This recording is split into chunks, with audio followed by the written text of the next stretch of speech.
మీ ఎలాంటి వ్యాపార ప్రకటనలకైనా వెంటనే మా ఛానల్ సంప్రదించండి. నమస్తే. ప్రస్తుతం మన స్టూడియోలో ప్రముఖ ఆధ్యాత్మికవేత్త, జ్యోతిష వాస్తు పండితులు, లలితాదేవి ఉపాసకులు బ్రహ్మశ్రీ నానాజీ పట్నాయక్ గారు ఉన్నారు. గురువుగారితో మాట్లాడతాం. నమస్కారం గురుగారు. శ్రీమాత్రే నమః. సో 2026 ఓవరాల్గా జనవరి నుంచి డిసెంబర్ వరకు వృషభ రాశి వారి పరిస్థితి ఏ విధంగా ఉంటుంది? కలిసి వచ్చే సంవత్సరం అనుకోవచ్చా, లేదంటే ఇబ్బందికర పరిస్థితులు ఏమైనా ఉంటాయా? ఓవరాల్గా ఎలాంటి జాగ్రత్తలు తీసుకోవాలి వీళ్ళు? ఒకటేనండి, ఇక్కడ 2026 సంవత్సరంలో మేజర్ ప్లానెట్స్ ఎక్కడ ఉన్నాయి? ఎందుకంటే మనకి సంవత్సర ఫలితాలు చెప్పేటప్పుడు ఎప్పుడు కూడా జీవకారకుడైన గురువు, అంటే ఫ్రూట్స్ ఇచ్చేటువంటి గురువు, కర్మనందించేటువంటి శని, కాలానికి మోక్షానికి కారకులైనట్టు మనం ఒక ప్రయత్నం చేస్తున్నాం ఆశతోనే. దానికి రాహువు, మనం కొన్ని కంప్లీట్ అయిపోవాలంటే కూడా కేతువు, ఆటంకాలు కరగకుండా ఉండాలంటే కూడా కేతువు అనుగ్రహం కావాలి.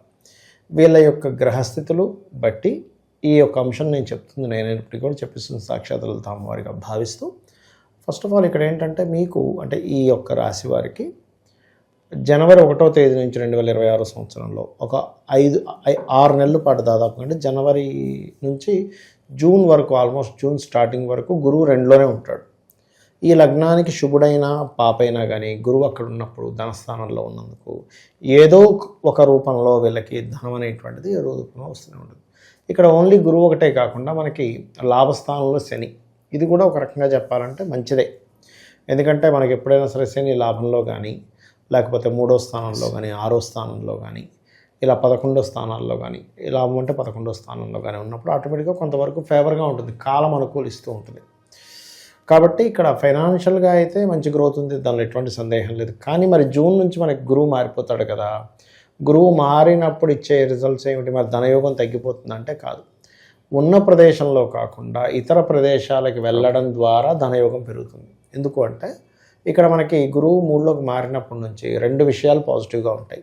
ఒకటి, ఏదైనా ఒక అగ్రిమెంట్ కూర్చొని మాట్లాడుకొని, ఏదైనా గతంలో ఏదైనా సమస్యలు ఉన్న అన్నదమ్ములతో కావచ్చు, బంధువర్గం వారితో కావచ్చు, జూన్ నుంచి బాగుంటుంది వీరికి 2026లో. అలాగే అక్కడ 3లో ఉండే గురువు 7వ స్థానాన్ని చూస్తాడు. ఎప్పుడైతే 7వ స్థానాన్ని వీక్షిస్తాడో, అదేవిధంగా లాభస్థానాన్ని వీక్షిస్తాడో, ఇక్కడ వివాహం కోసం చేసే ప్రయత్నం ఫలిస్తుంది జూన్ నుంచి వీళ్ళకి, ఈ యొక్క మేషం వారికి. లాభస్థానాన్ని కూడా చూస్తాడు కాబట్టి వ్యాపార సంబంధించినటువంటి అంశంలో కూడా వీళ్ళకి బాగుంటుంది అని చెప్పచ్చు. ఓకే, అది. ఇక మరొక విషయం ఏంటంటే ఇక్కడ మరి వీళ్ళ యొక్క 4వ స్థానంలో కేతు ఉన్నాడు కాబట్టి కొంచెం విద్యార్థులకి తెలియని కొన్ని ఆటంకాలు ఏర్పడ్డము. అలాగే మరొక విషయం ఏంటంటే ఇక్కడ గమనించినట్లయితే పంట పొలాలు అవి పండిస్తూ ఉంటారు. అటువంటి వారికి అటువంటి విషయాలలో కొంత జాగ్రత్తగా ఉండడం అనేటువంటిది ఇక్కడ చూసుకోవాలి. అలాగే మరొక విషయం ఏంటంటే ఇక్కడ 4వ స్థానంలో ఎప్పుడైతే కేతు ఉన్నాడో, ఈ కేతువు యొక్క ప్రభావం ఏదైతే ఉందో ఇది పర్టికులర్గా ఏంటంటే వీరి గృహంలో నిత్యము గనక గణపతి యొక్క ఆరాధన గనక చేసుకున్నట్లయితే ఖచ్చితంగా బాగుంటుంది, అందులో ఎటువంటి సందేహం లేదు. అయితే ఇక్కడ ఈ ఎప్పుడైతే కేతువు 4లో ఉంటాడో ముఖ్యంగా వీలైనంత మటుకు గణపతి ఆరాధన చేయడం, గణపతి ఆలయాలకు వెళ్ళడం చేస్తూ ఉండాలి. కన్స్ట్రక్షన్స్ అవి ప్రారంభించుకునేటప్పుడు అసలు మొత్తం డబ్బు ఉందా లేదా, కొంతమంది చూడండి ఏదో కొన్ని డబ్బులు స్టార్ట్ చేసేసి ఇంకో వ్యక్తి మన దగ్గరికి ఇవ్వాలి కదా అని ఇచ్చేస్తాడు, ఈ నెలలో ఇస్తా అన్నాడు, అంతట్లో ఈ డబ్బులతో స్టార్ట్ చేద్దాం అనేసరికి వాడి ఇది ఆగిపోద్ది. 4లో కేతు ఆటంకాలకు కారకుడు కదా. అందుకని విద్యా సంబంధించిన విషయంలో, గృహ సంబంధించిన విషయంలో, వాహనాలు నడిపేటప్పుడు ఈ సంవత్సరం ముఖ్యంగా జాగ్రత్తగా ఉండాలి. Okay, right. ఈ కేతు ఆల్మోస్ట్ 1/4 అంటే ఒక 80% ఈ ఇయర్లో ఒక 80% లాస్ట్ నవంబర్ డిసెంబర్ టైంలో జరిగిపోతాడు యాక్చువల్గా. బట్ ఏదైనా కానీ ఈ సంవత్సరం కొంచెం ఈ ప్రాపర్టీస్ విషయంలో జాగ్రత్తగా ఉండాలి. ఇంటికి దూరంగా ఉండవలసిన పరిస్థితి కూడా వస్తూ ఉంటుంది 4లో కేతు ఉన్నప్పుడు, ఉంటేనే మంచిది కూడా చెప్పాలంటే. అలాగే ఈ సంతాన సంబంధించినటువంటి అంశాల్లో కూడా ఎలా ఉంటుంది ఏమిటి అనేటువంటి విషయం కనుక మనం చూసుకున్నట్లయితే ఇంప్రూవ్మెంట్గానే ఉంటుంది, ఏం భయపడాల్సిన పని ఏం లేదు. అదేవిధంగా మనం ఇందాక చెప్పుకున్నట్టుగా 7వ స్థానాన్ని గురువు చూస్తున్నాడు కాబట్టి వివాహ సంబంధించినటువంటి విషయంలో అనుకూలత. అదేవిధంగా వృషభం వారికి, మీరు వృషభం కావచ్చు, వృశ్చికం కానివ్వండి, మేషం కానివ్వండి, తుల కానివ్వండి, వీళ్ళకి ఎప్పుడు కూడా భాగస్వాములు ఎలా వస్తారంటే ఇద్దరి మధ్యన అట్రాక్షన్ వస్తుంది, అట్రాక్షన్ ఉండే వాళ్ళే వస్తారు. కానీ ఇక్కడ ఎప్పుడైతే లగ్నాధిపతి శుక్రుడై సప్తమాధిపతి కుజుడు అవుతాడు, అట్రాక్షన్తో పాటు ఒకరు కొంచెం సున్నితంగా ఉంటే ఒకరు బాగా స్ట్రాంగెస్ట్ పర్సన్స్ వస్తారు, చాలా స్ట్రాంగ్గా ఉండేటువంటి తత్వం గల వాళ్ళు వస్తూ ఉంటారు. అది ఇంకొక విషయం ఏంటంటే సప్తమాధిపతి ఎప్పుడైతే కుజుడయ్యాడో వీళ్ళకి వివాహం తర్వాత వీళ్ళ జీవిత భాగస్వామికి వేరే ప్రాంతానికి వెళ్ళడం కానీ ఇటువంటి యోగాలు కూడా కలుగుతాయి.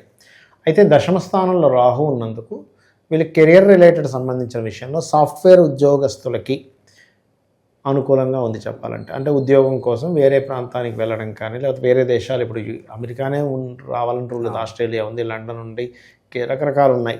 అటువంటి ప్రదేశాలకు వెళ్ళినట్లయితే వీళ్ళకి ఉద్యోగ సంబంధించిన విషయంలో, అందులో ముఖ్యంగా సాఫ్ట్వేర్ రిలేటెడ్ లేకపోతే డయాగ్నోస్టిక్ రిలేటెడ్, రీసెర్చ్ రిలేటెడ్ ఇట్లాంటివి చేసేటువంటి వారికి మంచి అనుకూలత అయితే ఖచ్చితంగా ఉంటుంది. అందులో ఎటువంటి సందేహం లేదు, గుర్తుపెట్టుకోండి.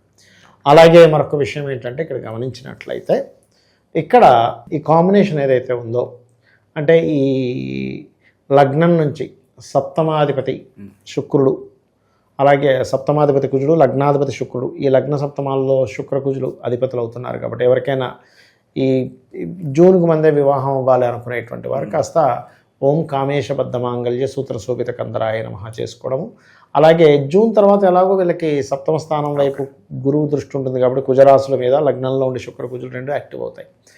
అయితే ఇక్కడ ఏంటంటే మనకి దశమంలో రాహు ఉన్నందుకు పర్టికులర్గా ఈ నైట్ డ్యూటీస్ చేయడము, లేనట్లయితే విదేశీ సంబంధించినటువంటి ఉద్యోగ అవకాశాలు వీళ్ళు చేజిక్కించుకోవడం ఇలాంటివి ఉంటాయి. కాకపోతే రాహు మాయాకారకుడు కాబట్టి ఎవరైనా ఉద్యోగం ఇప్పిస్తాను మీరు ఇన్ని లక్షలు కట్టండి అంటే మాత్రం కొంత జాగ్రత్తగా ఉండాలి. దీంతోపాటు దుర్గాదేవి యొక్క ఆరాధన కనుక వీళ్ళు చేసుకున్నట్లయితే ఈ 2026 సంవత్సరంలో అతి త్వరలో వీళ్ళకి ఉద్యోగ అవకాశాలు రావడం జరుగుతాయి.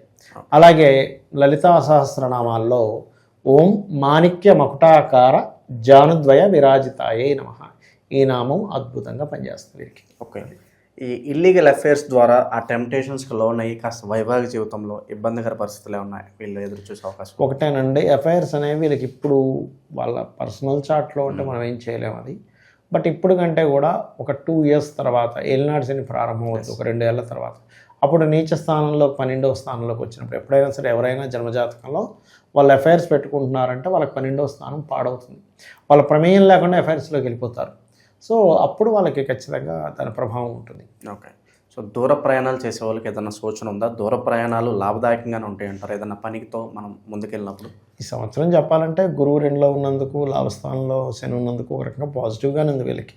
ఇక దూర ప్రాంతాల కంటే వాట్ ఈస్ ద పర్పస్ అని తీసుకోవాలి మనం. ఉద్యోగం కోసం దూర ప్రాంతాలకు వెళ్తారు, మంచిదే, దానిలో ఎటువంటి ఇబ్బంది లేదు. అలా కాకుండా వ్యాపార సంబంధించిన విషయాల్లో వెళ్తున్నారు, మంచిదే. లేదు కాకపోతే కొంచెం స్ట్రెస్ ఉంటుంది, వ్యాపార స్థానంలో శని ఉన్నాడు కాబట్టి.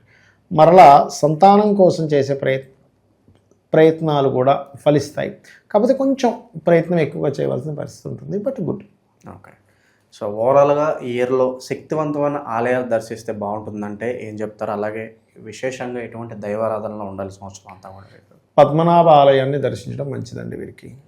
ఒకటి విష్ణు ఆలయాలు అంటే వెంకటేశ్వర స్వామి, పద్మనాభ స్వామి ఆలయాలు ఇవి దర్శించడం చాలా చాలా మంచిది. ఇంకా ఉద్యోగం కోసమే ప్రత్యేకంగా నేను ఎవరిని దర్శించాలి అంటే మనకి ఇక్కడ ఆంధ్ర తెలంగాణకి చూసుకున్నట్లయితే కనకదుర్గ ఆలయం విజయవాడ, ఎందుకంటే రాహు దశమంలో ఉన్నాడు కాబట్టి దుర్గాదేవి యొక్క అనుగ్రహం ఉంటే రాహు ప్రభావం పాజిటివ్గా ట్రిగర్ అవుద్ది కాబట్టి ఆలయానికి వెళ్ళడం మంచిది. ఓకే, ఓవరాల్గా 2026 వృషభ రాశి వారు ఎటువంటి జాగ్రత్తలు తీసుకోవాలి, ఎలాంటి పరిస్థితులు రాబోతున్నాయని అద్భుతంగా వివరించారు. ధన్యవాదాలు. శ్రీమాత్రే నమః.